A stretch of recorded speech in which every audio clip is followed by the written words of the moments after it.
सूरह मुहम्मद रुकू नंबर 4।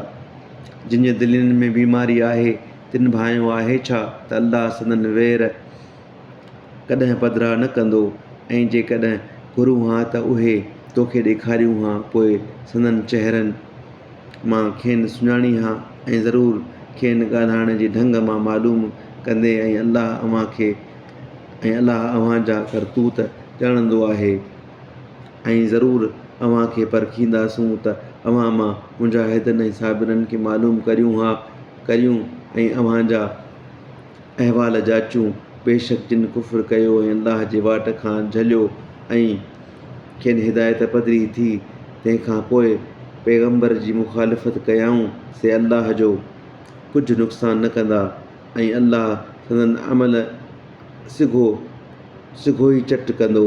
ए ईमान वारो, अल्लाह जो चयो मञो ऐं पैगंबर जो चयो मञो ऐं पंहिंजा अमल न विञायो। बेशक जिन कुफ़्र कयो ऐं अल्लाह जे वाट खां झलियो वरी काफ़िर थी मुआ, तिन खे अल्लाह कॾहिं न बख़्शींदो। पोइ सुस्त न थियो ऐं सुलह ॾांहुं न सॼो, ऐं अव्हीं ई ग़ालिब आहियो, ऐं अल्लाह अव्हां साण आहे ऐं अव्हां जे अमलनि खे कॾहिं ज़ाया न कंदो।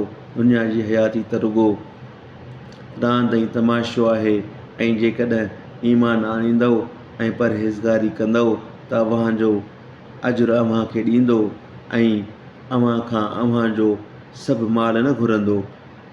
जॾहिं अव्हां खां अव्हां जो माल घुरे पोइ घुरण में अव्हां खे तंग करे त उन्हीअ वक़्तु ज़रूरु बख़ीली कंदव, ऐं उहा बख़ीली अव्हां जूं बदनियतूं ज़ाहिर कंदी। ख़बरदार हुजो, अव्हीं उहे माण्हू आहियो जो अव्हां खे सॼो वञे थो त अल्लाह जे वाट में ख़र्चो, पोइ अव्हां मां को त अहिड़ो आहे जो बख़ीली थो करे, ऐं जेको बख़ीली थो करे सो रुगो पाण सां बख़ीली थो करे, ऐं अल्लाह बेपरवाह आहे ऐं अव्हीं मुहताज आहियो।